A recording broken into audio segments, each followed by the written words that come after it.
Hi, everyone. My name is Luis Antezana. I'm president of AAF Seattle.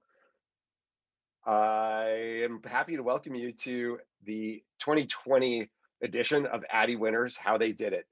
This is a special look at the top ADDY winning ads and the stories behind them, told by the people who were involved in making them. Today we have Aaron Feiger, we have Todd Derksen, we have, or at least to bring Christy, she'll bring the rest of the people on. A couple words real quick before we jump into that. Oh, great. Internet connection unstable. Hopefully I'm not too frozen for everyone. We hear you. Perfect timing. Okay, we'll just keep going. Hopefully my freeze frame is good. A couple words to start out the show. The ADDY entry process has opened. The early bird ends, I think it's December 31st. If you enter before then, you save like, I don't know, 10, 15%, some kind of money you save. It's worth doing. Otherwise, the entry closes, I think, second or third week in January. It changes every year. I'm a little bit off, but you can check our website. It's a real excuse to get you to visit our site. That site is afseattle.com/ADDY. All the information is there, entry buttons. Hopefully you feel inspired after watching this stuff to win, because, I mean, really anybody can do it. Just do good work. All right.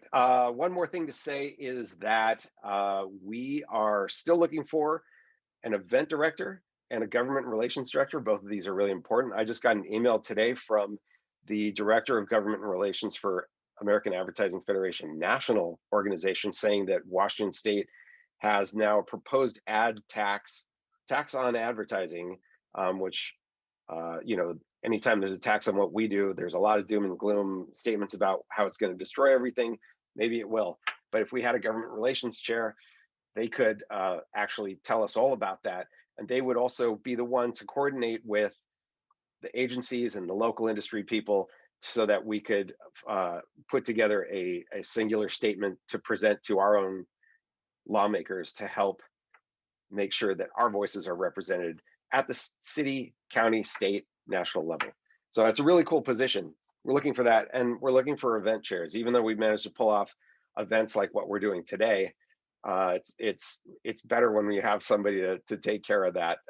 Any loose ends that you see that happened during today's show, we're just going to blame it on the empty events chair.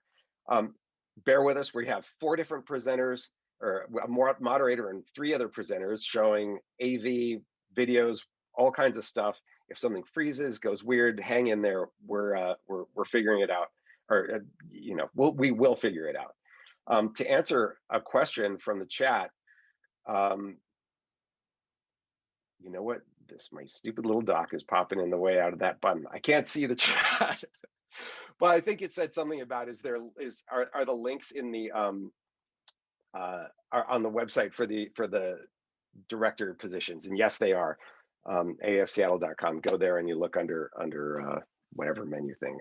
I'm focused on this, and I don't remember all the details. So without further ado, let me bring up Christiana Wu. But what I want to do first is I want to read her bio, and I was super prepared and I had it on screen, and I'm just gonna kill a little time until I see it. The bio says, Christiana Wu is a local designer, musician, filmmaker, and artist. Having traversed many career paths, her ultimate passion is in storytelling through its many mediums. I like that. I also love her headshot. I love that she came on, and I love too, let's call this out, because this is important for our club. We are bringing 3 creative directors, super skilled, super talented. They've done great work as stage talent, to share their stories and talk about everything they've done to make this work possible. I do want to put it out there, and this isn't anything weird for anybody to talk about. Shouldn't be. We have 3 white males creative directors. It's a known thing in this industry that we have been deficient in diversity numbers. That's I mean, even just in the like the 3% conference started as a result of only 3% of creative directors were women. That's way up to like a massive 12% or something now. But the guys that are on this panel, they get that. This isn't, this is we try to present diverse talent on stage. We try to and so where are we coming from with this? Well, we have the event winners are the award winners are who they are. At the same time, I think we welcome a conversation during this event about what they think about those gender and racial and all those other balance numbers, because we're all trying to it is our mission as AAF Seattle to put forth conversations around equity at all levels, and that is something that we will be able to deal with better if we all can kind of get on the same page and have dialogue around this. Anyway, I just want to put that out there as a talking point in advance. I meant to bring it up in the pre-show, guys, but I didn't, not on purpose. We just had a lot to talk about. So anyway, it's cool. I'm looking forward to that discussion when we get to the Q&A part. As far as Q&A goes, ask questions at the Q&A button at the bottom. Christy will answer those questions after she does her little mini interview with each presenter. And then we will do, I think, are we going to do a group Q&A? I don't know. I think Q&A after each presenter. And then I will show some new updates about the ADDY Awards. And then we'll dismiss the general session and we'll join a private group chat for VIPs and members. All right. Last thing I want to say before I bring Christiana Wu on, I want to say that thank you to those who donated money. That was really cool. We have to pay for things as a club, and with no revenue from events, we do all our events for free. It really helps keep the lights on for us, so to speak. Thanks to the VIPs, and thanks to our members who get all that stuff in advance and help keep us going year round. Lastly, special shout out to Darren Nordley, whose birthday it is today, I believe. I got told that on Facebook. He was also a donor. He's giving money on his own birthday. Thanks, Darren. All right, it's my pleasure to bring Christiana Wu to the stage. Christy, thank you so much for moderating. Hi, thank you so much for having me. Great. All right, it's your show from here out. I'll be popping in maybe occasionally with if there's something to let you know, but until the presentations are done, I'll enjoy watching too. Thanks. Sounds good. And see you later. See ya. All right, welcome everyone. Thank you so much for being here tonight. My first guest is Aaron Feiger, who was a group creative director at Digital Kitchen. Aaron is a West Coast creative director whose passion for creativity spans across stunt-led integrated campaigns, documentary films, and personal cause-related projects. When advertising and design aren't filling his days, he keeps busy wrangling 2 kids and mastering the fermentation arts as the lead wizard at Pinball Cider. Welcome, Aaron Feiger. All right, thank you, Christy, and thank you, Luis. Thank you so much for AAF for putting this on. I'm humbled to be part of this crew. All right, so I'm going to share my screen here. Hopefully this works. Let's see. Oops. To share your computer device, please install the Zoom audio. What the heck? All right, can you guys see my screen? Yes. Okay, let me go ahead and play this. All right, so I'm going to be walking you through this. This is a cross-channel campaign that we created for Deschutes to launch their Fresh Haze IPA, and we called this campaign #ChaseTheHaze. And the ask here was to develop a cross-channel campaign to launch Deschutes Brewery first canned hazy IPA, with somewhat of a scrappy budget, considering we wanted to for this to be a very kind of cross-channel, fully integrated campaign. But actually, I really like scrappy actually. And just to kind of set the stage a little bit, hazy at this time, hazy IPAs were really spreading across the nation amongst craft beer lovers. At this point, as I'm sure a lot of they're pretty much everywhere. And the Pacific Northwest was playing a really big part in this trend.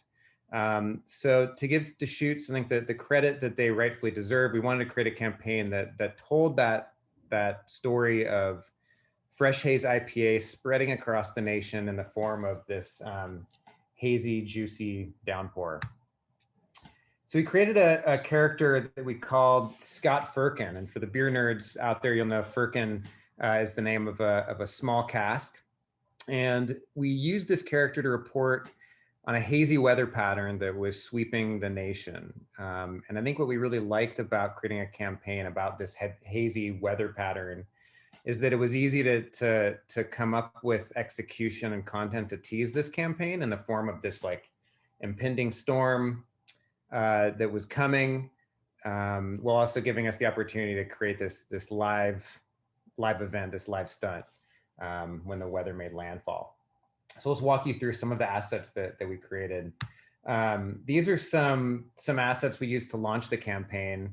These were these very kind of campy, localized ad on Facebook and Instagram story that were very specific to key markets. So these were localized ads that kind of teased this storm that was going to make landfall. And you'll see we really wanted these to feel native to the platform and not overly polished. I'll play a video. This is going to show kind of what happens with this ad. So there's an Instagram story, and then if you swiped up, you'll see that you were taken to this like fake weather site that had the kind of weather report coming up, and then it led you to this kind of weather report where we saw Scott Firkin kind of talking about this upcoming storm. So I'll go ahead and play that for you guys, and hopefully you hear it.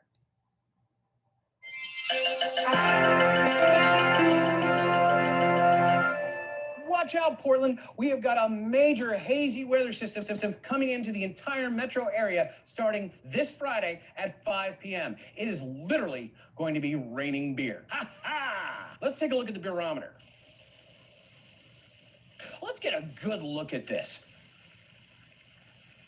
We are going to want to be prepared for some super juicy, deliciously hazy IPA through the entire region for the entire weekend. And don't take this lightly.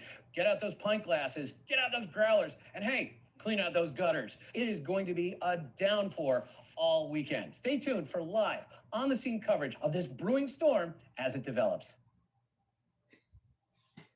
Awesome. Christy, did that volume come through okay? Yes, it did. Awesome. Perfect. Cool. Awesome. So we this was a version that was specific to the Pacific Northwest. So if you were in that area, this is the ad you got. But then we also had another one that was more national for the other markets. And of course, then we had to follow through with this impending storm. So we dreamt up this idea of creating a cloud that could actually rain beer, and this was kind of a pie in the sky idea, and we weren't sure if we could pull this off. We partnered with Ben Shaken. He's a local design technologist, and he was pretty sure he could make it, and we did it. It worked. This was kind of very early days when we were putting this together, and I still remember when we first fired this up. It was just like, oh, holy crap! Like this, it works. It's alive. It was awesome. So then on the day that we said the storm was going to land, we took this raining fresh haze IPA cloud to Portland, and inside that can there was actually a keg of fresh haze, and we toured this raining cloud throughout Portland and created everything from social posts to Instagram live content, broadcast ads. There was probably like two dozen assets, maybe too many assets, but a lot of just like on the fly, pieces of content that we were creating based off of what was around us. And I'm going to go ahead and show also a behind the scenes spot just so you can see some of the chaos that kind of ensued throughout the day.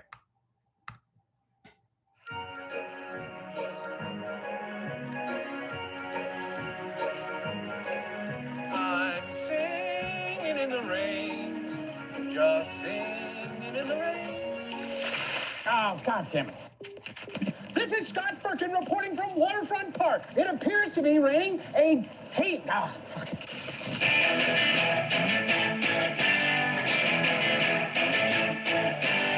Reporting on a downpour of hazy IPA that is sweeping the nation. You want to get out there as soon as you can for as long as you can. This is what we call a double overhead downpour. I learned that in weather school, Dad. Don't forget your umbrellas, folks. This stuff is amazing.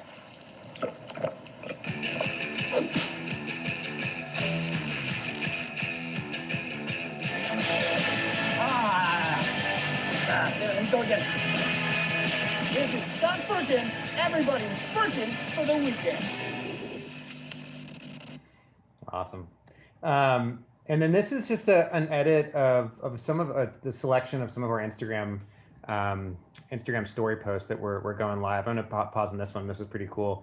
So this was one of the stories that we posted where we encouraged people to comment with these emojis to actually make it rain beer. So this was one of the skaters at Burnside Skate Park, and anytime somebody hit those emojis, it would rain down beer on them. So we really wanted to do some things where we could bring the community into it, and then also some live things, just like that too, right? Like, you know, we needed to stop for lunch, and we were just kind of thinking on the fly, like what can we do to get our audience to interact with us? And I was like, well, let's let them decide what the weatherman can eat. So they got to decide on that, and it was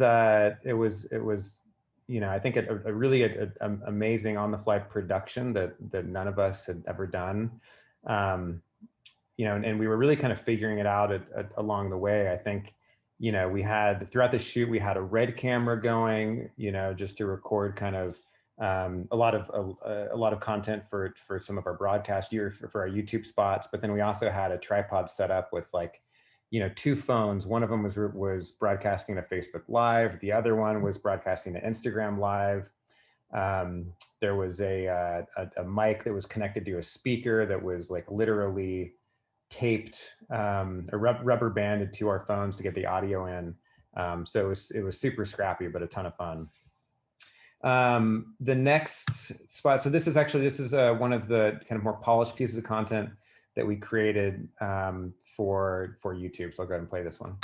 This is Scott Firkin reporting from Burnside Skate Park, where a juicy downpour with a sustained 6.5 ABV is drenching the city. This is what we call a double overhead downpour. And if you want to know where we learned that, I learned that in weather school, Dad.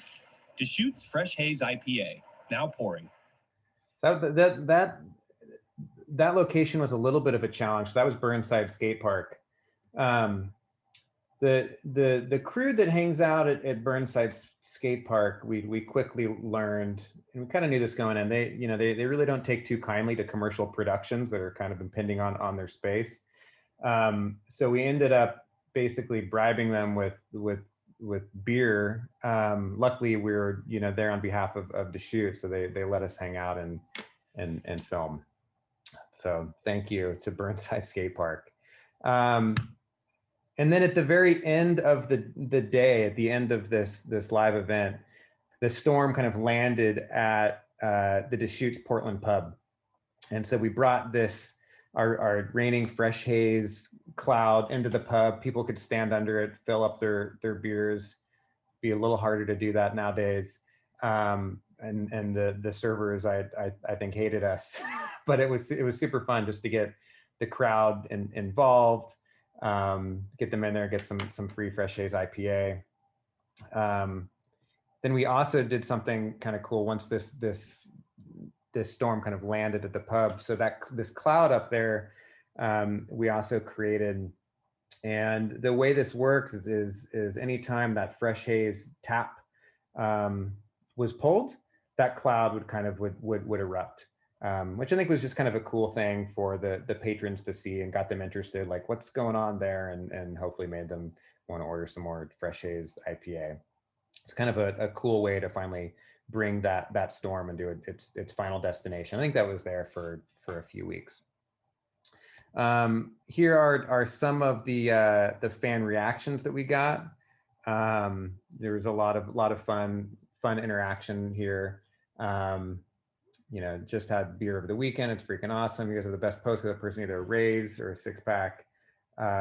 Just crack one pretty damn good. Oh my gosh, Feiger. It was, I think that was probably some of the most fun with this campaign, just because of the nature of it being live on Instagram story, just and posting on Twitter and whatnot too, just getting these reactions from the fans and interacting with them.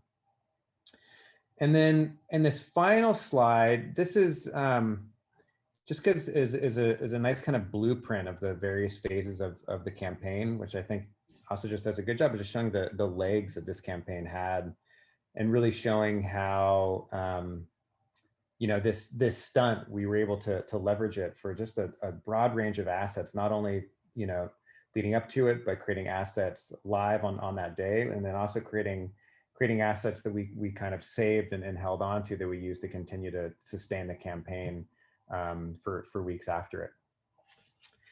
So that's what I've got. I think, with that, cheers to the entire team on this project. It was a lot of people involved, from design technologists to directors, DPs, etc. Big shout out to our client too, Erica. I know you're on the Zoom as well. We had a really great trusting relationship with her. It got to the point where I think at the start of the day, we were showing things we were posting on Instagram Live, but by the midday, she's like, just go for it, post whatever you guys like, just go. It was awesome. So I think it's, for as a craft beer project, this is one of those projects. It's kind of a dream project. So thank you to the team, and thank you to my old kind of DK family. Back to you, Christy. You bet. Thank you so much, Aaron, for sharing. That was awesome. Sure. Yeah. So if anyone has any questions at all, please drop it into the Q&A, and I will definitely be able to ask that. So just one question, because I know that we only have, I think, until I believe 6:30 or so. So there's so many elements. You've got the weather channel with the ticker going at the bottom, and the weatherman, and then you've got the beer clouds and the skate park and the beer helmet even. I mean, I'd love to know, what is your brainstorming process like with your team? Yeah, no, that's a great question. A lot of it, it's probably not a total surprise. It was like getting in a room with the creatives, sometimes cracking some beers and just talking through. Like, once we had that kind of core idea, it was really just all of us kind of putting our heads together, thinking about ways that just all the different kind of legs of the campaign, and thinking like, okay, if we want to tease this out, right, and if we want to launch and sustain it, like, what do all of those tactics looks like? And to be honest, there was a handful of things that we just didn't have the time or budget to do. But anyways, yeah, it was a lot of just collaboration with our art director, designer, copywriter as well, just getting everyone to a room and kind of hashing it out. That's great. Yeah. So there is a question from Susie Schofield. The comment is, I love seeing the work, but we are also interested in what was entered in order to get the win. We struggle with which pieces to show. So what is your recommendation for showing? For future award winner? I'm a strong believer in, as far as like award shows going, like putting together a strong case study that kind of walks the award winning kind of the award kind of committee through just what the project was and what went into it, and kind of in helping to tell that entire story of a project, not just showing the assets by themselves, but kind of showing how everything worked together from the beginning to end, to tell a really kind of cohesive campaign story. Hey, sorry to pop in here. One thing that's good to know, as long as someone's asking questions about that, there are some most categories you can't include, like narrative or any other like stuff like a case study. Some categories you can. So that's an interesting technicality. But I'll tell you, having judged many ADDY competitions in other cities, sometimes those things sneak through, and and you just see them anyway as a judge. So I think it does help. Can't Yeah. hurt to try. Little bits of narrative too to make up for that show up, you know, in the description or just taped onto the physical entry. There's no physical entries this year, but anyway, yeah, just wanted to point that out about case studies. Don't pin all your hopes on them. They are helpful, but a lot of them don't allow it. Yeah. So Erica responds with, as the client, I'm of course super proud of the campaign and the creative team. I'm curious if you were to do it all over again, anything you would do differently? Anything we would do differently? Great question, Erica.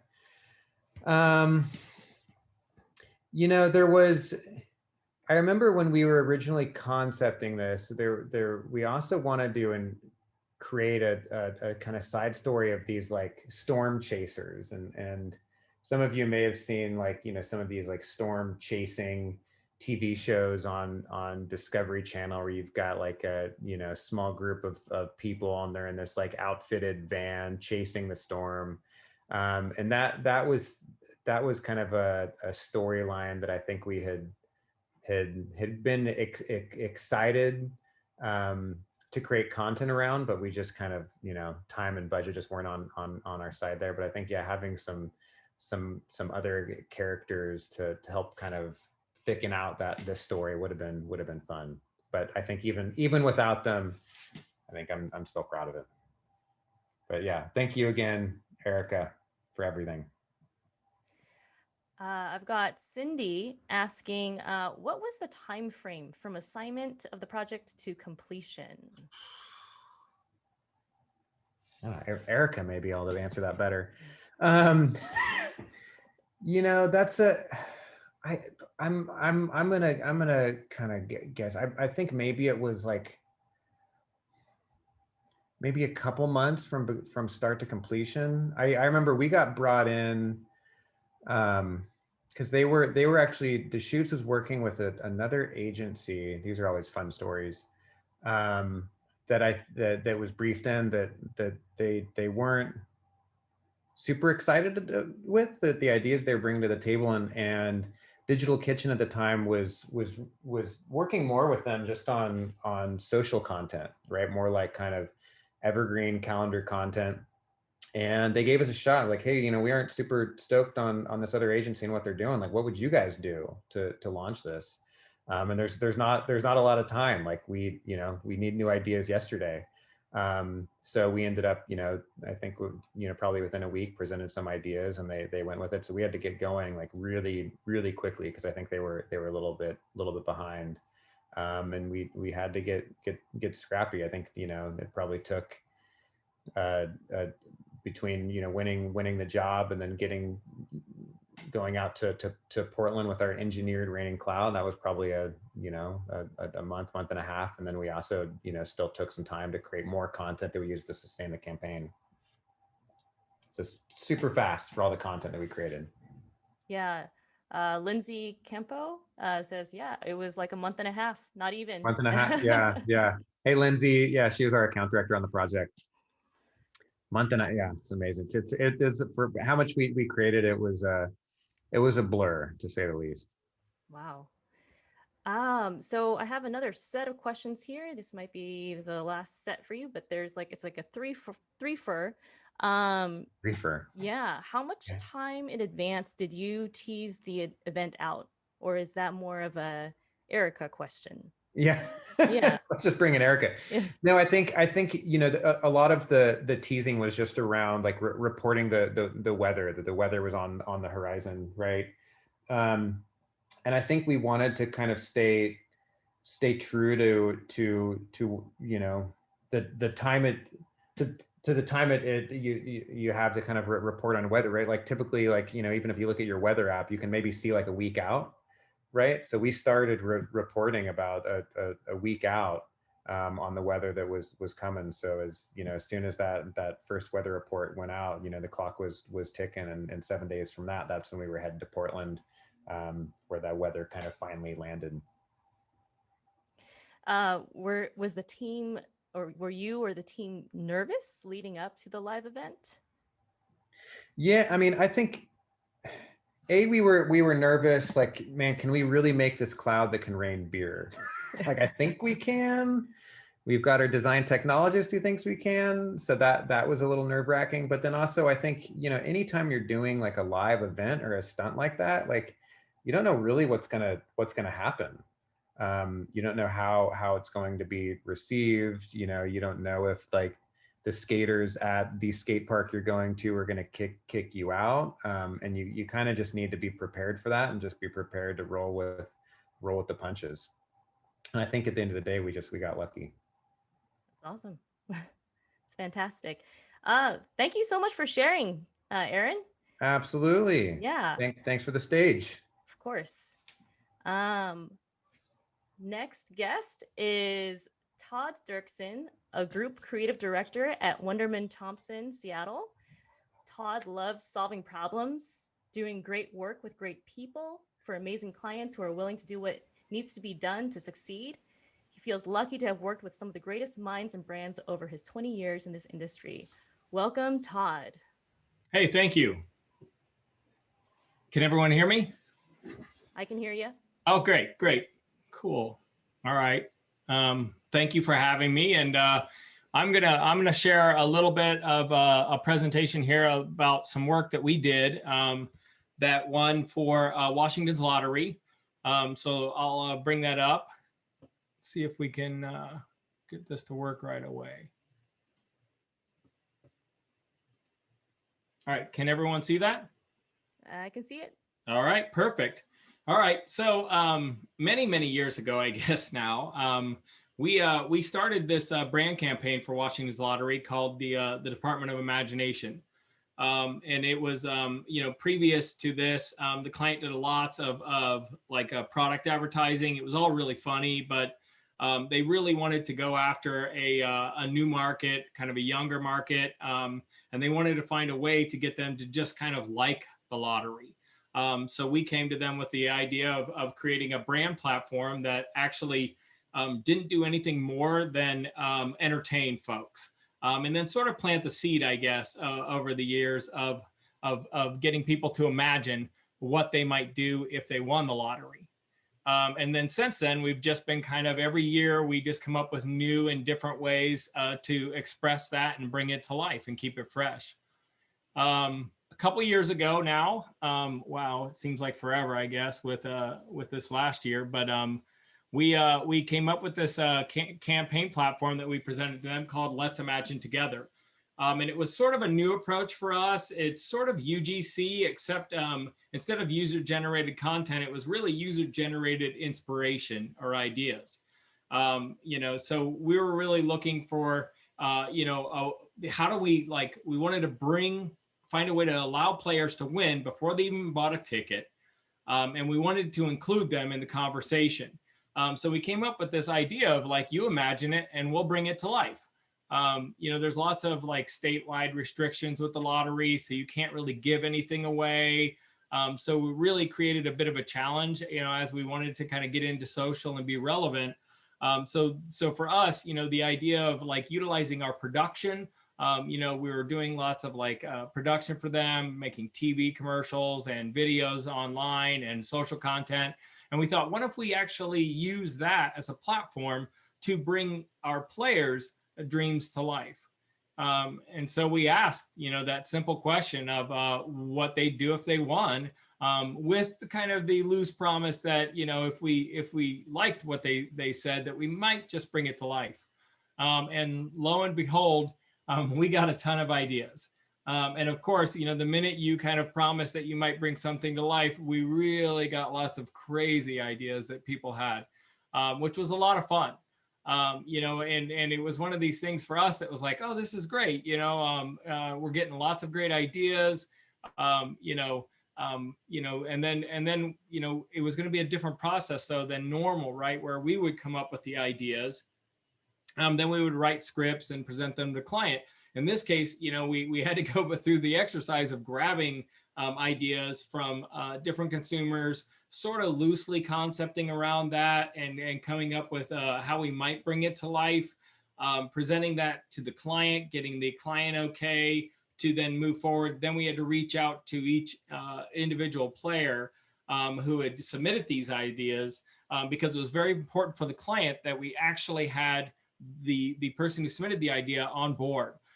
We wanted to make sure that we were giving them credit and all of those, which was, you know, a little bit of a bumpy ride, you know, especially, you know, if you didn't get back to somebody right away. So we had to really move quickly with a lot of these ideas. But we ended up kind of, you know, narrowing down to some of our favorites that we felt like gave us some fun opportunities, you know, and then also got there through a short list presenting to the client. And with that, we created a, you know, a massive campaign for them. And really, you know, this was like truly a testament for us of taking a budget, you know, and we shoot everything for Washington's Lottery locally, and really looking at all the different ways that we could bring as many ideas to life as possible, to also then match our media, you know, which was the other funny thing, which was like, you know, when you've got things like, we've got, you know, digital games and things like that that we had to figure out, and, you know, looking at social and, you know, and beyond just kind of asking for ideas, and also finding a reward program to reward people who gave us the ideas.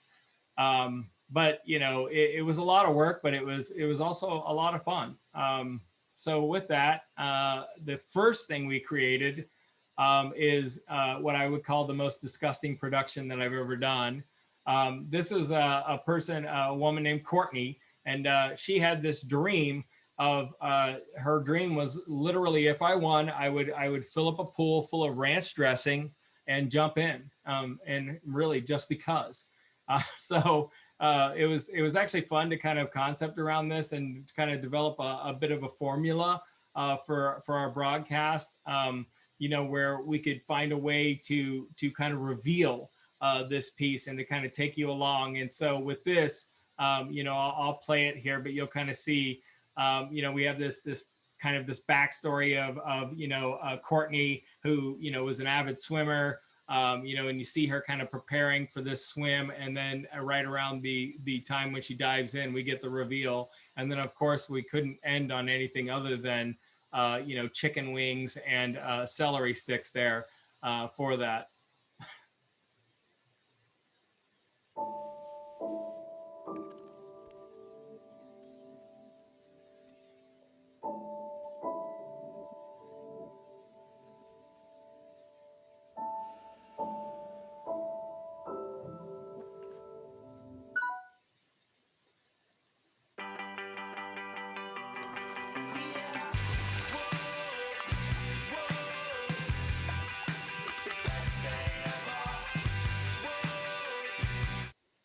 So the funny part about this was, you know, we went through normal casting, you know, and we were definitely like looking for somebody who had a little bit of a background in swimming. As we were going into production, you know, of course, everyone thought we were going to actually fill a full pool full of ranch dressing. Well, it turns out we found out that was it was easy enough to get the trucks of ranch. Unfortunately, the waste coming out of that was something that would have to be handled in barrels like hazmat. So that was obviously not a good thing. So we ended up having to build a sort of a small area that mimicked the edge of the pool and composite that together. But I can tell you, it was probably the worst production ever for our talent, because each time, you know, we would be dumping ranch on her, and then she would dip down in the ranch. You know, she'd come out and it was in her nose. And she was a good sport, though. We did about, you know, 6 or 7 takes, and she, you know, getting the right expression, and she was very happy when it was all over. So that was very interesting. From there, we had this other post from James, and we just thought this was kind of fun and interesting. And you know, this guy talked about his dream of buying a Lamborghini, and then maybe delivering pizzas or something for fun, for gas money, or, you know, something to that effect, just to have something to do if he won.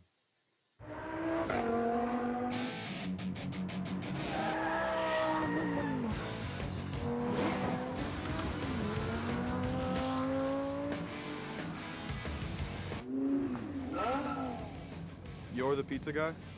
Here you go, bro. Pizza's messed up. You know what?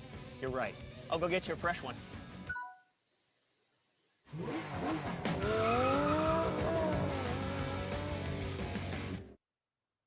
And again, there was a lot of fun with these, but one of the best parts is we did follow-ups afterwards, and we would share it with the poster, kind of before it went out into the public, and to see their eyes and kind of the fact that we brought their idea to life was just a real fun part of the whole process. And this next one, we had this idea, came from Michael. It was a little more of a challenge, but we thought it was really kind of interesting. And he had this idea of buying so much land that you could walk for days and never really get to the end. And so this one, we kind of developed a bit of a technique with this. We talked about doing time lapse and trying to figure out how do we show, that he's walking for days. And if you look, you'll see that he actually is growing a beard as he goes along, and he's going through the different seasons. And we just shot this all in different locations around Washington State with kind of a run and gun crew.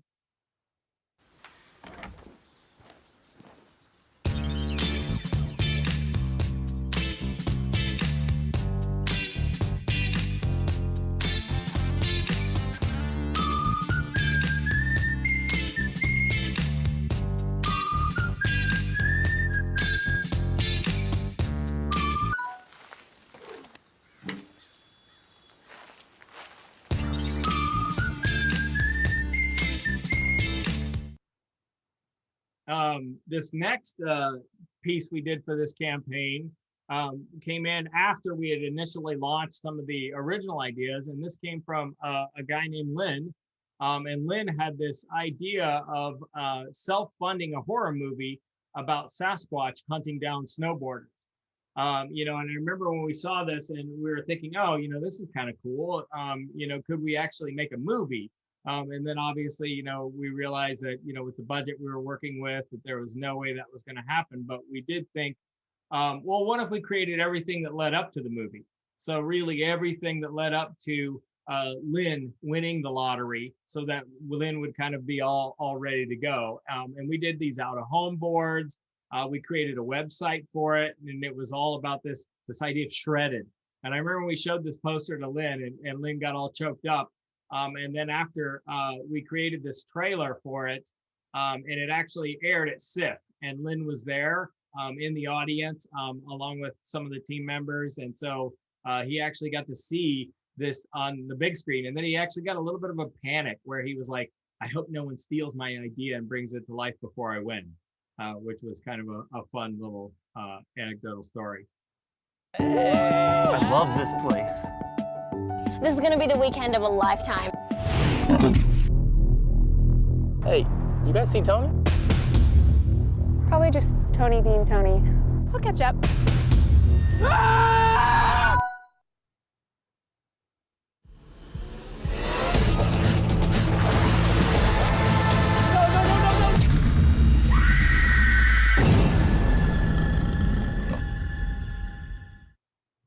So that was a lot of fun. We shot that all up at Snoqualmie, and during casting, I remember we got this really tall guy came into casting, and we were like, oh, he's perfect for this, as far as wearing the suit. And we asked him what his abilities were snowboarding, from a scale of 1 to 10, and he said, oh, I'm about an 8. And then the day we got out there and got him in the suit, he could, on the first run, he couldn't stand up pretty much at all. And we found out later he was more of like a 5 and just really wanted the job. But we were able to kind of, play with that. We didn't get as many action shots as we wanted of Sasquatch, but he did a great job, and all of the crew did. That was a lot of fun. Then we did, along with that, we did some videos that we just brought to life in social, kind of quick turn. This was an idea that someone brought to us about wanting to develop a mechanism to translate animal sounds, obviously, into voice. And we thought, hey, that would be fun to create an app. And so we turned it into this idea of the interpreter, and as an app, and it, making this little kind of commercial, if you will, for it. Why? Why are my legs so short? It's freezing up here. I gotta go. Guys, you'll pay for this. After this, moving on to the bench press, then some crunchies, then we're hitting the sauna. The whole process is so easy. Kid gets his cone, I swoop in, parents get the kid a new one. Like clockwork, I tell you.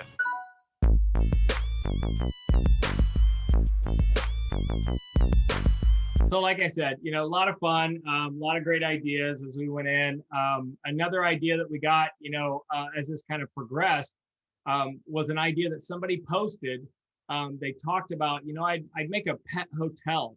And then before we even got a hold of that, like I think 15 or 20 more people had reposted and responded to that and had all these ideas about, you know what I mean, it having, you know, this being a spa, and having a steam room and having all of these different things. And so we thought, hey, this is kind of fun. So we concepted around that and came up with this idea of the Bark Hotel and Spa. And with this, we brought this to life. Actually, we worked with content partners and John Keatley to shoot these dogs. You know, you know, obviously they were a little bit of a prima donna. You know, they didn't always do what we wanted them to do, but inevitably, we're really happy with the stuff we got. But we turned this into a kind of a wild posting, and all of it was positioned really low at like the dog's height. And then we wanted all the language to really kind of speak to the dogs themselves. And so we did a bunch of executions. Of course, it had a website, the Bark Hotel, where you could actually go in and book. And then once you booked, it said, you know, that you'd be notified of your reservation as soon as, you know, as soon as Karma, who was the person that came up with the idea, as soon as she won the lottery and brought it to life. So that was kind of fun to see how many people were really thinking that this could be a real thing. And then really the last thing that I'm going to share here was maybe one of the more audacious ideas we got. And this was an idea from Steve. Steve came up and said, you know, if I wanted, I'd watch the Seafair Hydro races from my personal submarine. You know, and we were like, hey, we love that idea, you know, but there's no way we'll ever be able to bring this to life. And then lo and behold, our media team reached out and said, hey, Seafair is actually interested.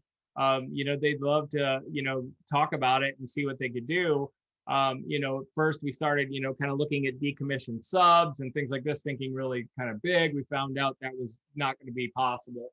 So we reached out to a local production person we worked with, Jason Puccinelli, and he actually built us this kind of foam replica of a sub that just, so the part you see here is it's weighted under the water and then it sits above.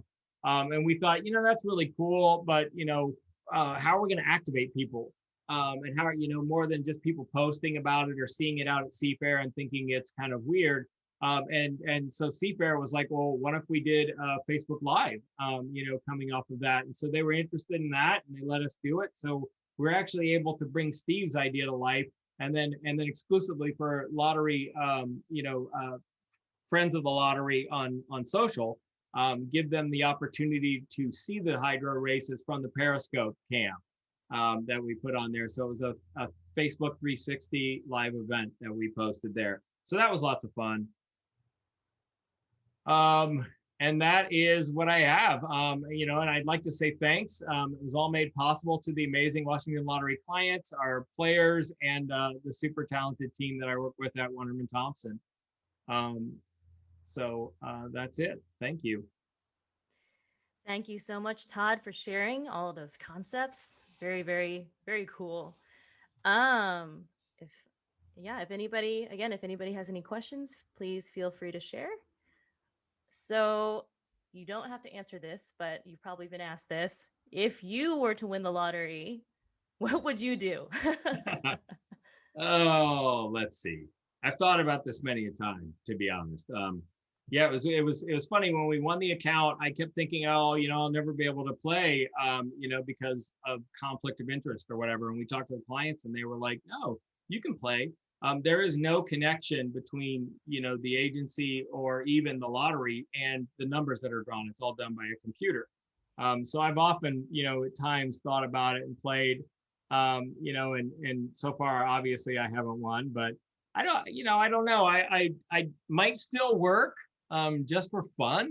I'd probably pick and choose which clients I worked on and which, what projects.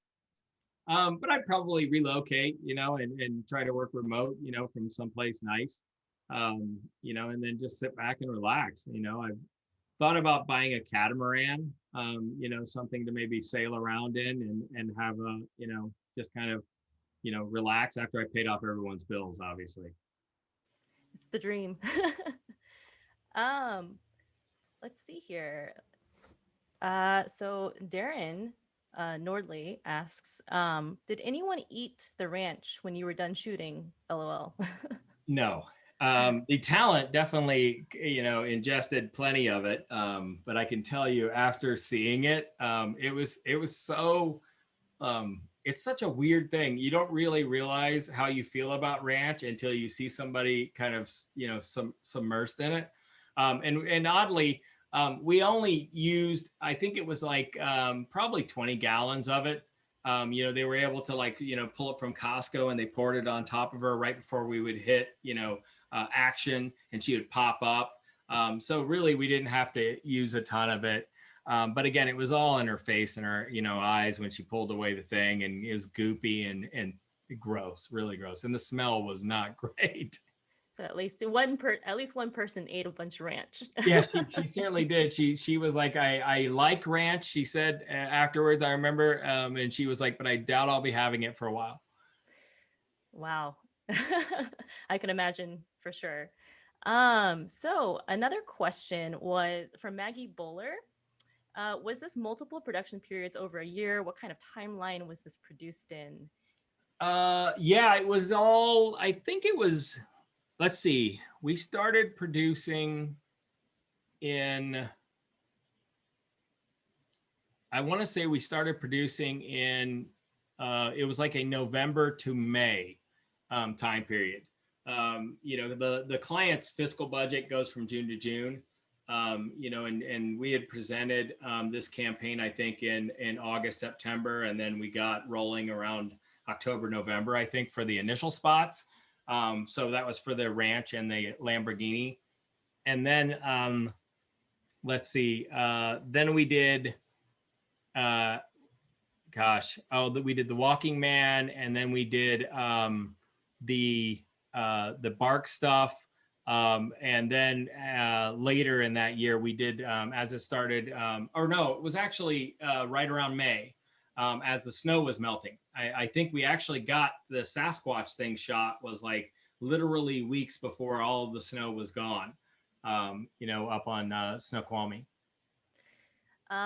Similar question is, so any special considerations around having to film in Washington using Washington state talent? Any nuances to that?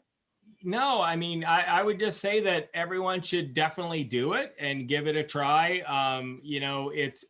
It's interesting, because I've been doing it now with the lottery for almost about a decade. And, I definitely have seen, there's been plenty of talent that comes and goes.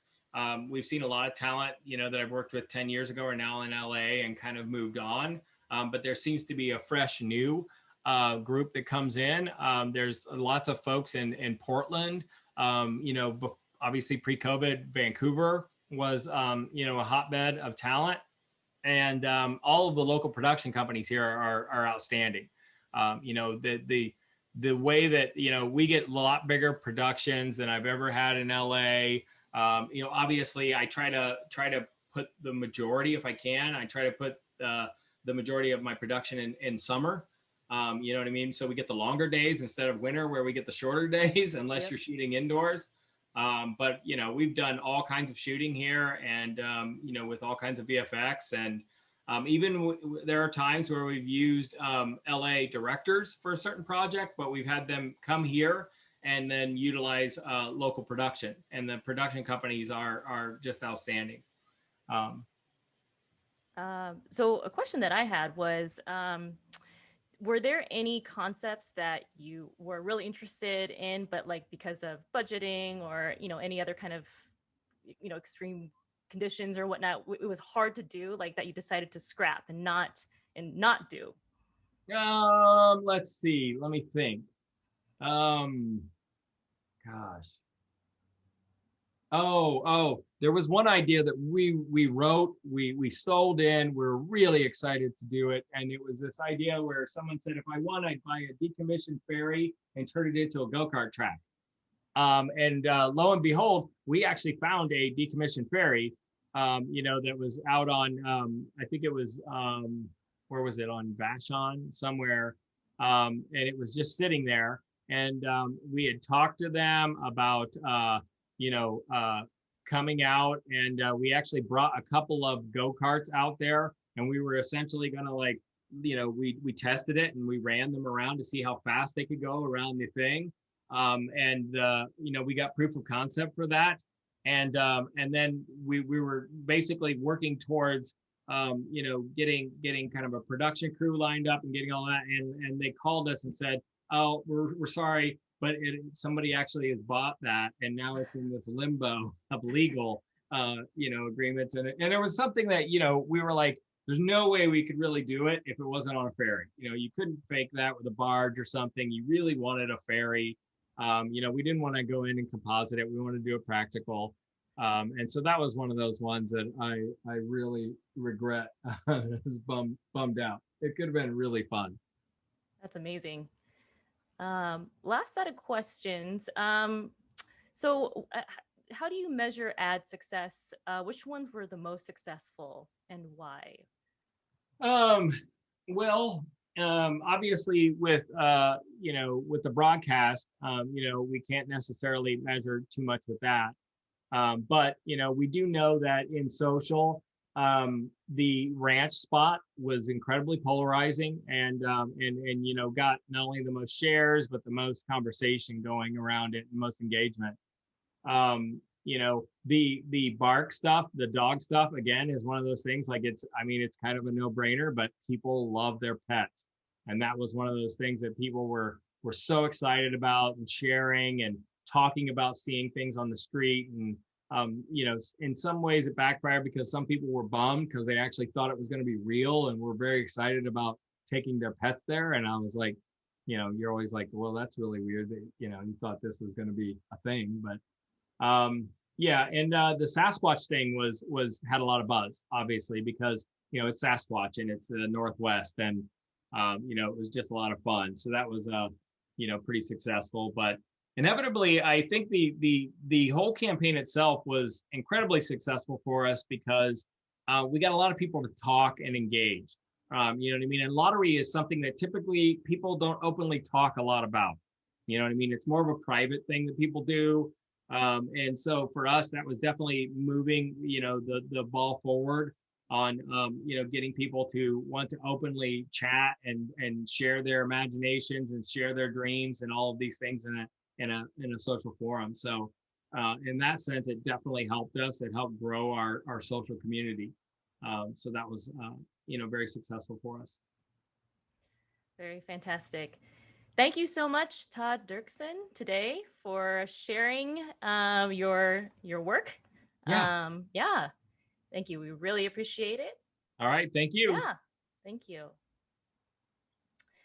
Last but not least, we have Steve Williams, the Executive Creative Director at DNA Seattle. Steve is a creative professional, amateur human, staunch cilantro hater, and currently the Executive Creative Director of the independent creative agency DNA in beautiful Seattle, Washington. Welcome, Steve. Hi, guys. Thanks for sticking around. Hopefully you're still here. I will say one thing that we're not going to talk about is dousing our customers in products, which is incredible. The hazy IPA and ranch dressing. But we're not going to get a third one of those to sort of win a prize. We have a little different thing to show. So I'm going to share my screen. So let me work on awkward technical talk while I try to get my screen going here. And hopefully you all can see this here in just a sec.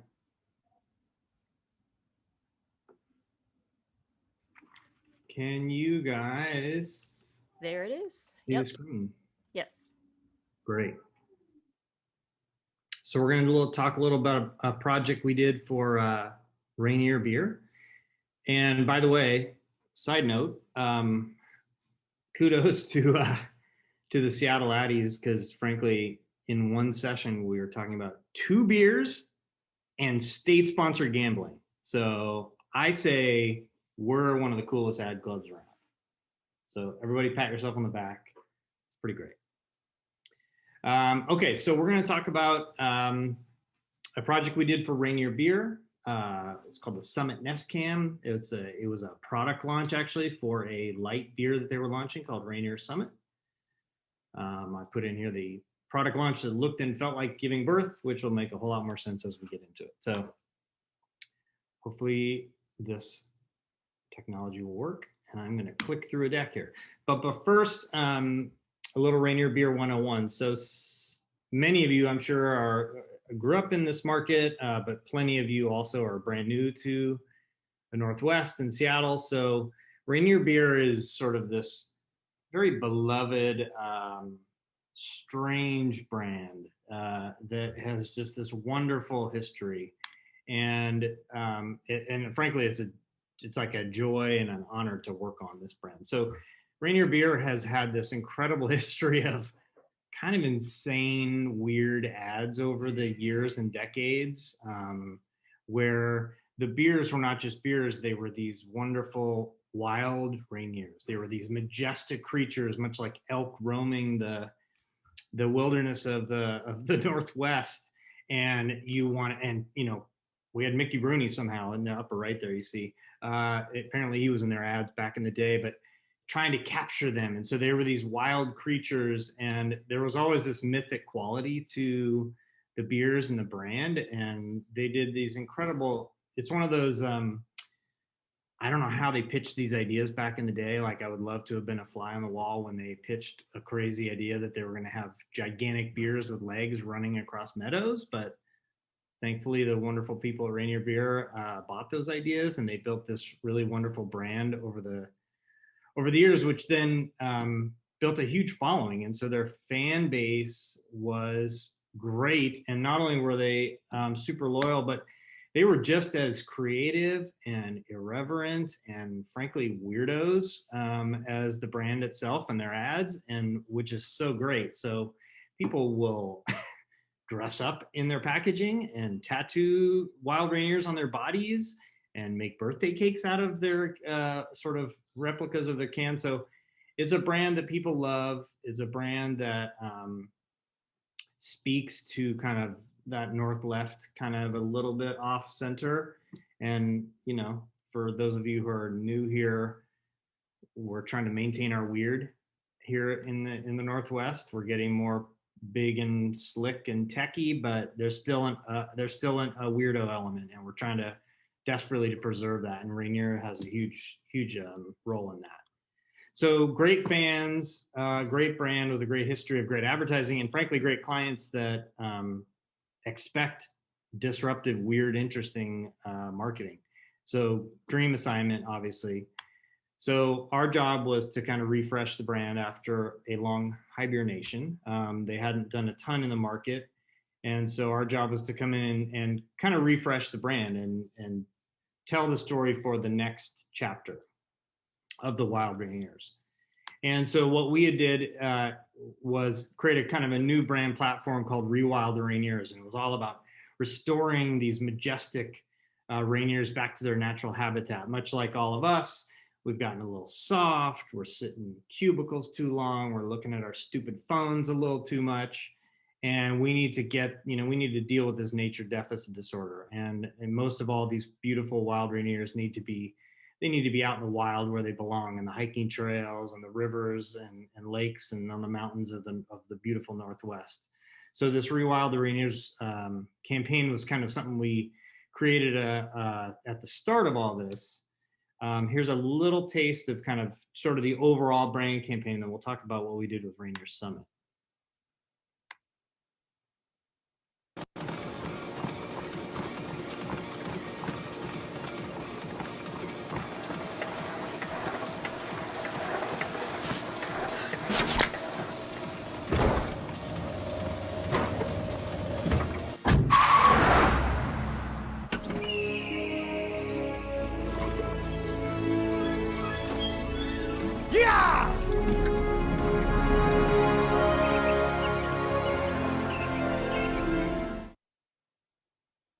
some serious high budget production now. So in addition to kind of refreshing the brand and kind of setting this new tone of restoring the wild Rainiers to the beautiful Pacific Northwest wilderness where they belong, their natural habitat, one of the big pieces was they had a product to launch. They had a new beer, Rainier Summit, a light beer, lighter not tamer, as sort of we described it. It's a little less ABV, but still has the wild spirit. And so the idea was, how do we launch this thing in a way that kind of punches above our weight and makes a splash in a busy category? You're competing with Bud Lights and Coors Lights and all the lights. And frankly, the reality was we weren't rolling deep with Super Bowl money. So you were going to see us, with just plastering the city with billboards. You weren't going to see us on the Super Bowl. So we had to find a way to be scrappy with our dollars, but still find a way to engage fans. And so as much as we'd all love to be on the Super Bowl, we wanted to do something that actually got fans into the game and into participating with us. And as you saw in that slide earlier, Rainier fans are one of a kind, and hopefully all the new people that are rolling into the Northwest will get on board. But people want to participate in the brand and be part of it. And so they don't just need to be advertised to, but how could we create something that actually would get them fired up? So knowing that we have a scrappy budget, knowing that we have to punch above our weight, we kind of looked around and said, all right, well, we've got these wild Rainiers, kind of these weird mythical characters. How do we, what's out there that people are into, that people are really obsessed with engaging with online? And one of the things is people lose, it's after 6. So people lose their fucking mind for animal nest cams. People go crazy for this stuff. You put like a bald eagle on the nest with a couple eggs, baby giraffes, just people lose their shit, and they will stop going to meetings and stop paying attention to their work because they're staring at these YouTube live broadcasts of these incredible nest cams. It's beautiful. It's nature. Who wouldn't want to watch that? And so we thought that was a really something we could kind of, join in with, given that we have these aren't beers that we're selling. These are beautiful, magical creatures of the Northwest. So we said, you know what, why simply launch a new beer when you can hatch it?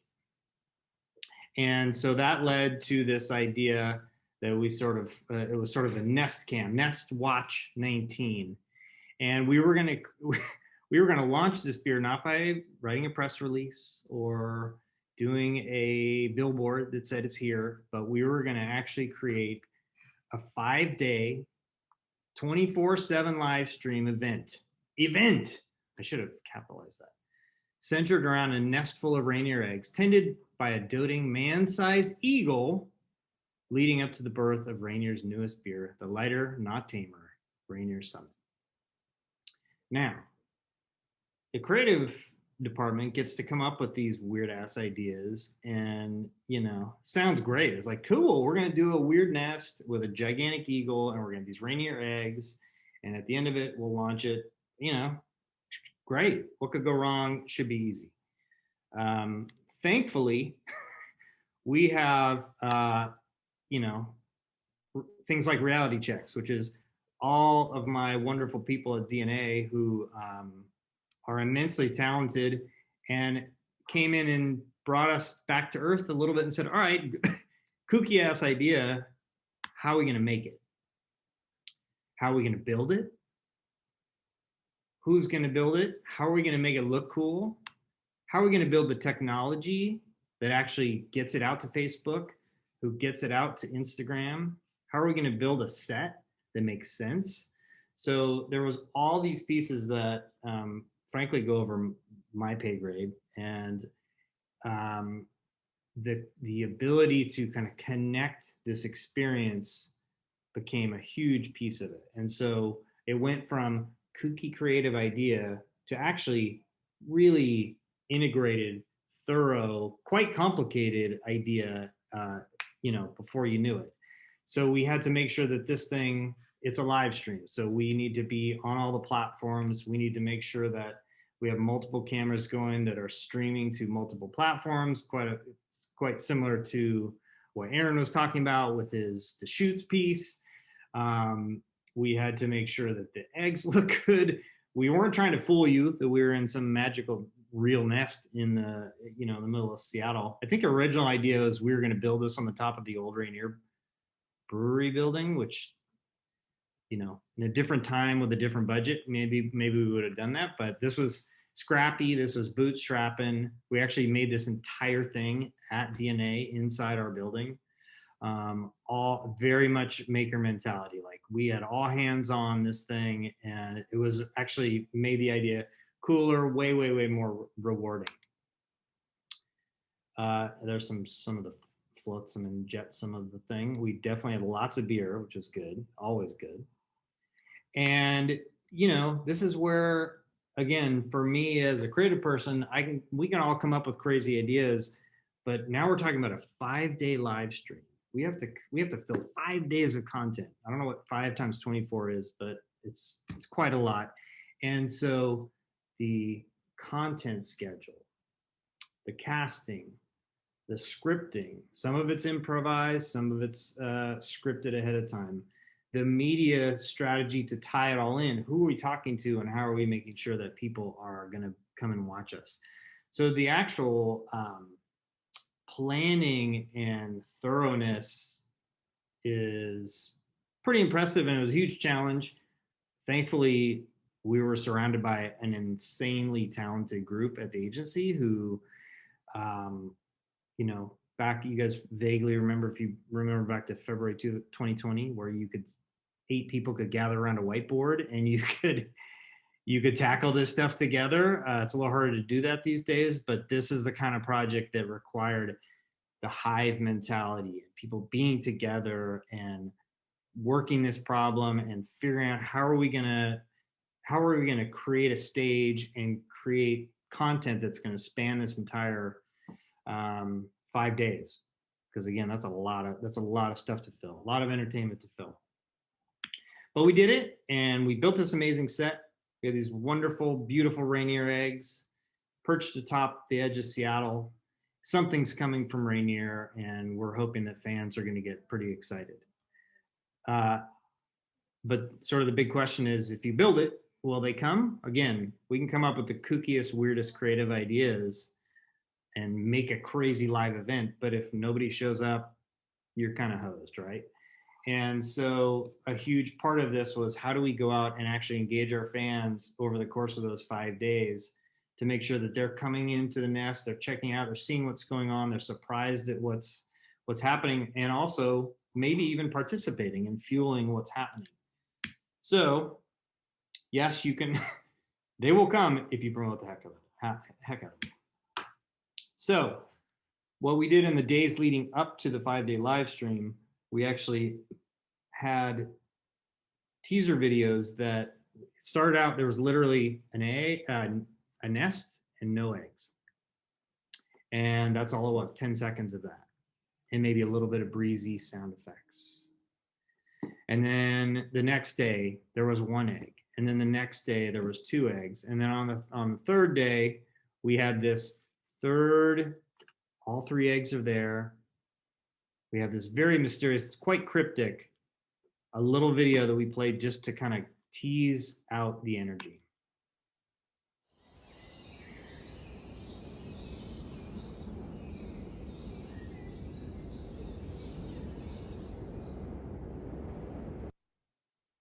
And that was it, like kind of weird, but the eagle has landed and people kind of lost their minds and it was like, okay, now what is going to happen, right? Rainier Beer hadn't come out with a new product. They had some new announcement, clearly, what's coming from Rainier Beer.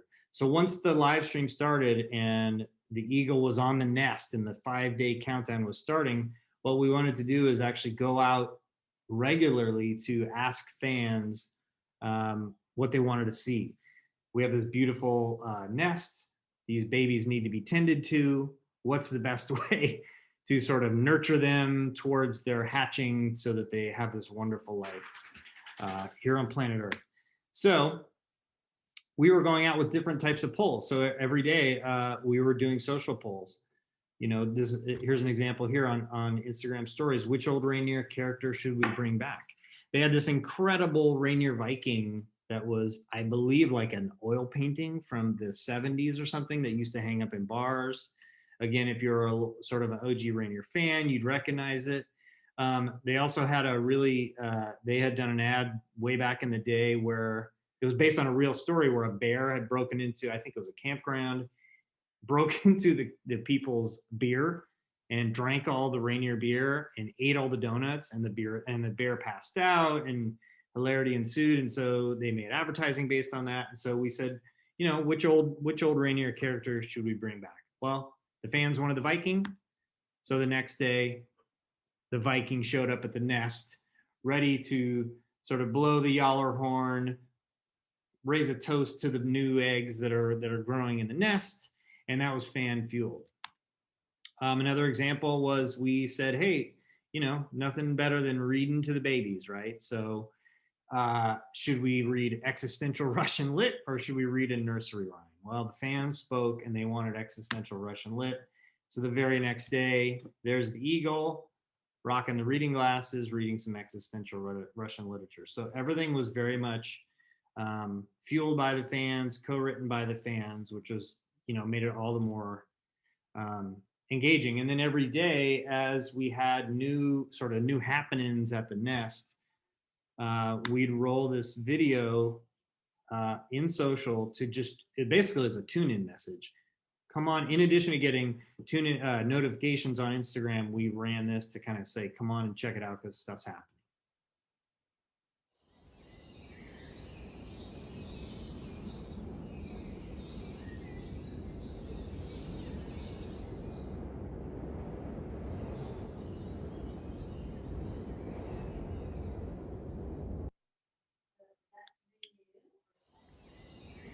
So over the course of the 5 days, all kinds of craziness ensued.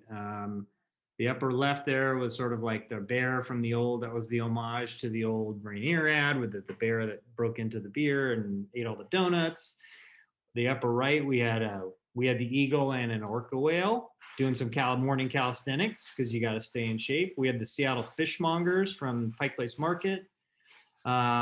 We had the Seafair Pirates rolled through for a little local celebrity cameo. I think one of them tried to steal one of the eggs.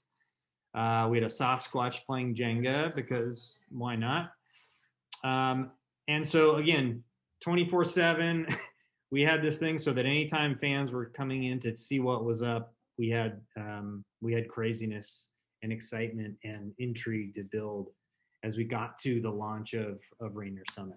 And so finally, Hatch Day arrived, day 5, promoted that out, drove people to it, and the eggs started to shake and jiggle, and they cracked open. And of course, inside, the big mystery is solved. It's these big, beautiful cans of Rainier Summit, Rainier's newest lighter, not tamer beer. And there was a big celebration. All the magical woodland creatures of the Northwest came back and sort of had a party. And of course, they brought these beautiful, this is where it gets a little dark,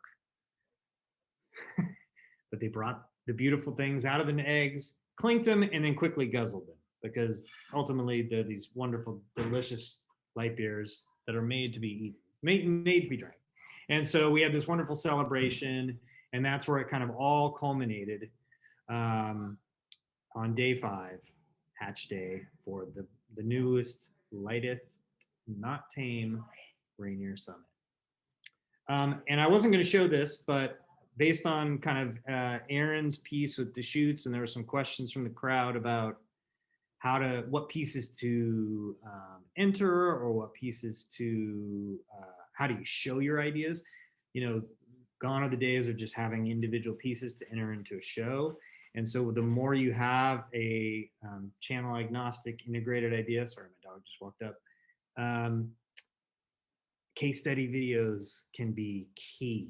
And so I'll play you a very short 1-minute piece. It's at the risk of being redundant, frankly, everything I just described. But it shows you, because again, you don't get to sit in front of judges and do what I just did and explain everything and all the cool thinking that went by. You don't get that. right? You have judges on a weekend doing a thing.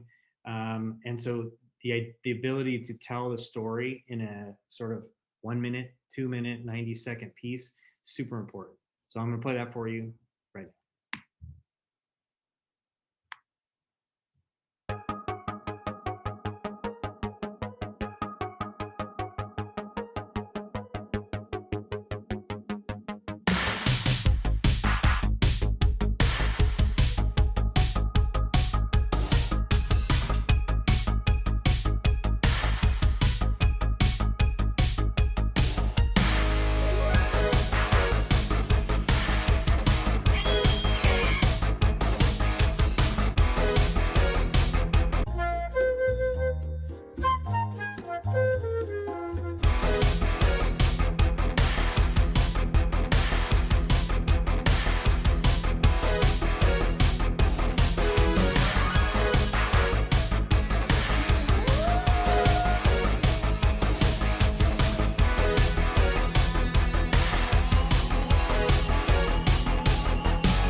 Okay, kudos and shout outs, because it wouldn't be a good award show review without giving shout outs to all the people that did it, including our amazing clients. It's really rare and really gratifying to work on brands where either it's because they have a history of doing cool work or just the client personalities themselves in those seats demand and expect and have an appetite for different types of work. You know, we had great clients who were ready to say yes to cool, weird ideas that felt like Rainier. So that was so great. And then crazy long list of people at DNA. And I think for an idea like this, frankly, it was mandatory to have an incredibly talented group of people because everybody brought everything to bear on this. So we had creative technologists who had carpentry experience. We had data strategists with an improv background. We had producers who produced their own live game shows before. So it kind of brought everybody's skills to the table and way beyond their business card. And it was sort of a labor of love. And it was a great way to, I don't know, frankly, unleash Seattle's creative talent on a cool project and just let them run and get out of their way. So lots of cool names. You should know them all. Don't hire them because they work for us. So you can't have them. And that's it. Thanks, Addies. Wonderful. Thank you so much, Steve. So there was a question that I have to read to you. The question is from Robert Schertzer. How is it possible to be so brilliant, so talented, and so handsome all at the same time? Wow. Well, we're first cousins, Rob and I, so I can't get too in the details because it starts to break state laws. But you know, we just try. We at DNA, we try our best, and I don't know. Yeah, that's good. That's good. So I had a question for you. So across 5 days, any unpredictable surprises? Yes.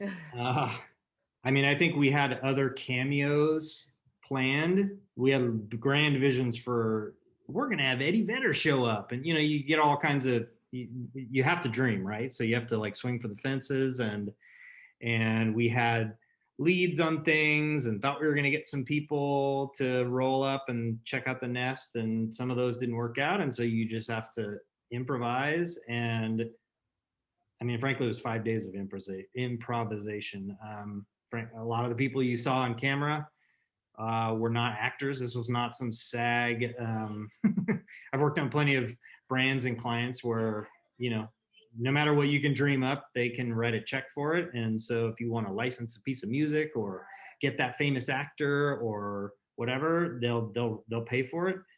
This was not that. So this was definitely like home cooking, and we're going to just make it ourselves. And so if Johnny needs to put the eagle suit on and Johnny works in media, Johnny's going to go do it. Actually, it was Charlie, really. And I just made up Johnny, but we had people at DNA that just kind of stepped up and said, I'll do whatever. I'll be behind the camera. I'll be in front of the camera. I know that's not what my business card says, but I'm going to do it to make it happen. So a lot of that was fueled by sort of the uncertainty of a 5-day kind of live experience.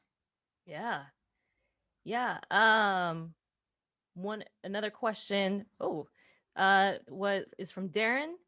How did your team discover the hatchling videos from YouTube? Was it just an idea that kind of came up at first at the very beginning, and then you kind of dove into the weird side of YouTube, or how how organic was that? I mean, we had the benefit of having the Wild Rainier story to build on. So we were in the middle of writing the next chapter of the Wild Rainier story. So we were kind of taking that into 2020, and I don't know, a little bit of YouTube serendipity where that stuff was happening all the time, frankly. But somebody probably saw a weird live cam of an eagle's nest, and we're delving into this world of magical creatures that are beer bottles with legs, and yeah, this is history. So it made sense. It was one of those things where you find you find a YouTube video that actually makes sense for your work, and you can get paid to draft off of it, which is rare. Yeah. And did you, I guess another question here too is, did you consider did you consider Ivor's dancing clam to visit the nest also? That's a good question. I think we did. I mean, I think, as like a legacy beloved Northwest brand, we wanted to tie into all the amazing weirdo stuff that exists up here. But we also were trying to introduce Rainier to, at the time, was 1,000 people a week moving to Seattle. Wow. Everybody that works at Amazon that's on this thing tonight.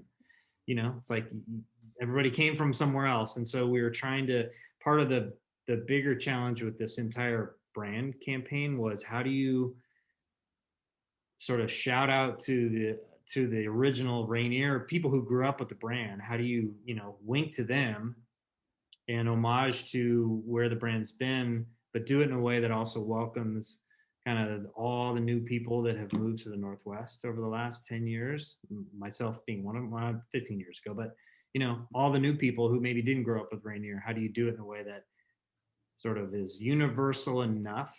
And that's where kind of that Rewild the Rainiers platform came from, which was, we can all kind of look in the mirror a little bit and say, yeah, I could probably use a little more time out of the city or off my screen, and what if we could tell that story in a way sort of via the Wild Rainiers that used to be these wonderful, crazy, wild creatures that are now, they have gym memberships and they're working at Amazon, and they're getting, the hands are a little, well, they don't have hands, but they're getting a little soft, and that's a metaphor for all of us, right? Absolutely. Yeah, sure. Let's see here. So Angela Marks goes, great job, Steve. I grew up with the Rainier brand. Remember the motorcycle? Yes. Oh, Rainier beer. That's, yes. I mean, I will say, it's like we're past Thanksgiving, but we're definitely we at DNA are in a thankful mode, because it's incredibly thankful to, I'm incredibly thankful to get to work on a brand like this that has a built-in history, a built-in fan base, people who, you do something for the brand that feels right and people just go apeshit. It's great. And that's a rare thing, because you're not trying to make a brand stand out. You're just trying to honor the legacy and write the next chapter. And so, man, lots of cool stuff. I don't know how the hell they sold all that work 20, 30 years ago. But kudos to them because it was incredible. Yeah. Question here is, how did the client like that campaign? They loved it. They were literally, if you could see the behind the scenes footage of the Nest cam, they were sitting about 10 feet from the Nest, posting online, in real time with us. So it was full coordination with the client, and they, like I said earlier, they smartly knew that they worked for a brand, and even maybe if they were brand new to the brand, they knew that they worked for a brand that had a legacy of interesting, irreverent. They got the spirit. They talk a lot about the jester spirit at Rainier, and they're not, there's Northwest brands that are super earthy, super crunchy, super earnest, and that's fine for certain things. But Rainier has a different take on it, and they love the outdoors and they love nature, but they do it in a way that has just that it's a little tweaked, right? It's a little off and a little quirky. And so again, they were the type of client that was primed to say yes to irreverent work, and that was, it's a kind of a dream assignment. That's awesome. And the follow-up to that is, did they know that you won the Addies, that you all won the Addies? They do, because we work with them all the time. We're working with them right now on some product innovation stuff. They are actually part of Pabst, the Pabst portfolio. So we're working with some of those guys. They've got all kinds of partnerships and all kinds of different beer brands, from sort of craft beer brands. We just actually launched, it was an Ad Age yesterday, I think, Editor's Pick. We just did a crazy, weird, retro 80s arcade game experience on behalf of this brand that they work with called Dragon's Milk Bourbon Barrel Stout. And it's kind of a weird dragon crawler PC adventure game that we just launched an entire weird game experience with the treasure is real. So the good news is the client's super into it, and that's led to more projects for us to help them both on Rainier and other sort of brands in the portfolio.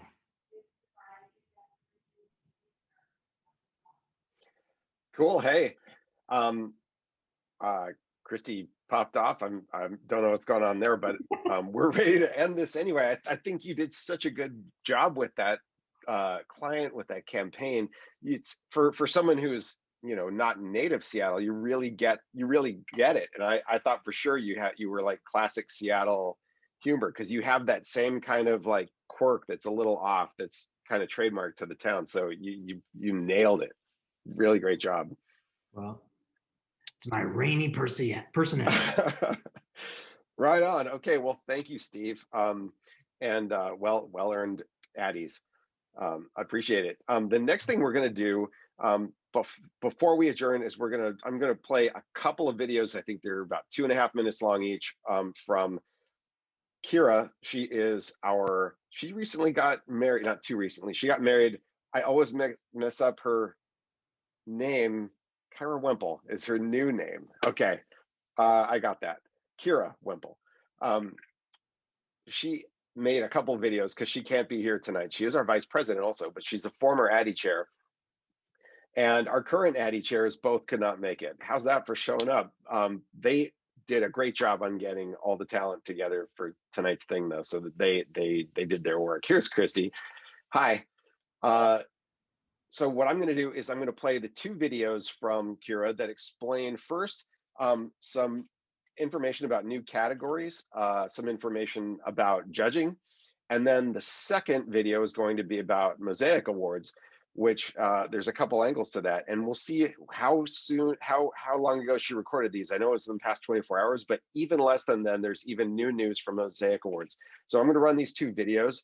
Bear with me if the sound doesn't work. We're going to get this thing going here. I've got multiple screens, and sometimes they don't flip over. So first of all, let's do this. Let's get the categories 1 up, and if it's the Mosaic Award, it's too small to read, so we'll just see. We'll see which one this is. All right, here we go. Be right back afterwards. Oh, you know what? I gotta make that. I'm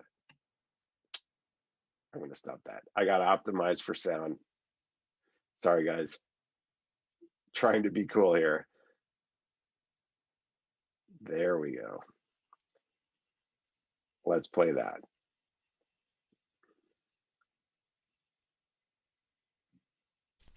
Hi, my name is Kira Wemple. I am the current vice president for the club and the former chair for the American Advertising Awards Seattle, coming to you live from the Palace of Parameters, the Castle of Categories, my spare bedroom. I haven't left in days. Please send help. It's hard to believe that earlier this year we actually did have in-person judging for the 2020 American Advertising Awards in Seattle, but it happened. And we are so thrilled tonight to be able to feature some of our winners from this competition this year, to take a deep dive into what they did, how they did it, ask questions, learn a lot. Super excited. Can't wait to see all of this amazing work in detail. The competition for this year, 2021, is open. The deadline is January 22nd, Friday at 5 p.m. But we are running an early bird special if you enter before the end of the year, so definitely take advantage of that. Also, there are a couple major changes that we need to note. This year, shockingly, there is going to be no in-person judging. You do not have to submit any physical submissions, so you will not be getting any entry envelopes. You don't have to worry about having 2 copies of everything. You don't have to worry about getting to SVC by 4 o'clock. Everything this year is online. However, there are a few categories that will require extra images be uploaded of things that existed in the physical world, especially like guerrilla marketing and things like that, just to make sure that the judges can really capture what you put into the world to see the full experience. So definitely keep an eye out for those. Also, it wouldn't be 2020 without politics, so there are new categories for political advertising. Check those out. There have also been some changes made to pro bono, just to clarify what counts as pro bono, what can be entered in those categories, what should be entered in the regular categories. Everything is detailed very thoroughly in the rules that you can find on our website, aafseattle.com, so definitely make sure and check those out. If any questions that you have aren't answered in the rules, definitely reach out to our newest co-chairs, Kelsey and Ron. You can reach them at addies@aafseattle.com. They will answer everything that you could possibly think of.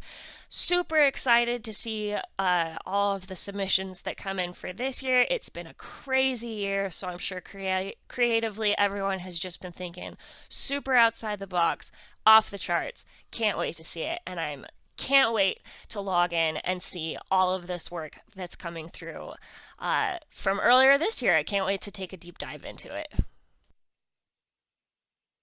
Awesome. So that worked. Really cool. Thanks, Kira. Wow, she was actually gonna do the hosting things today, but she couldn't do it, so you have to deal with me. One more video from Kira. This is 56 seconds, so we'll make this real quick and then we'll be done, except for VIPs and members, for a little quick video chat. All right, here we go, Kira, about mosaics, which is I'm psyched to present.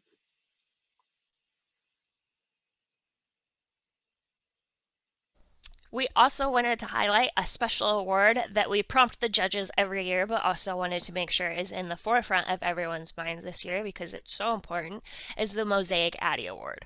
The National Mosaic Awards are separate from the American Advertising Awards, and they celebrate diversity in advertising. The Mosaic ADDY Award is a blending of the two, so it's a special award that the judges give out to advertising they see that highlights diversity and inclusion.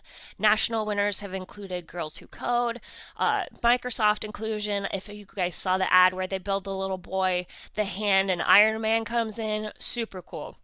So anything that you've done that really highlights diversity, that really celebrates humanity, things like that, don't hesitate to enter it. We always prompt the judges to look for things like this, and we would love to see more diversity being highlighted and celebrated in our submissions. All right, awesome. Yes, the Mosaic Awards, they usually happen like the day before the National Addies.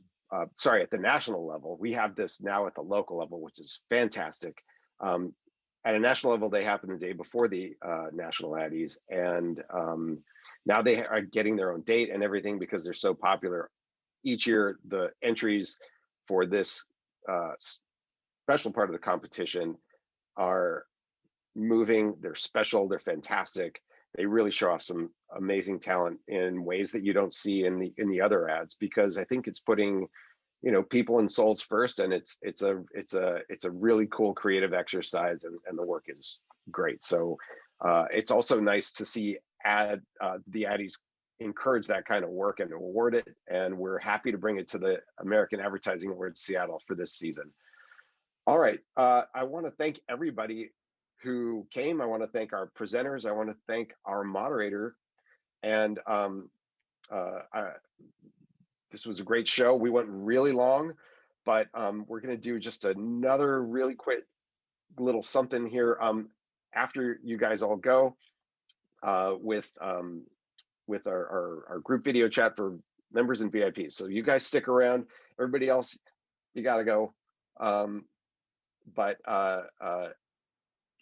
Thanks so much. Next month's event will be the third Thursday, second Thursday in January. Check it out. It's going to be on our website. We have a placeholder right now because we were going to do something else, but we're going to change that topic.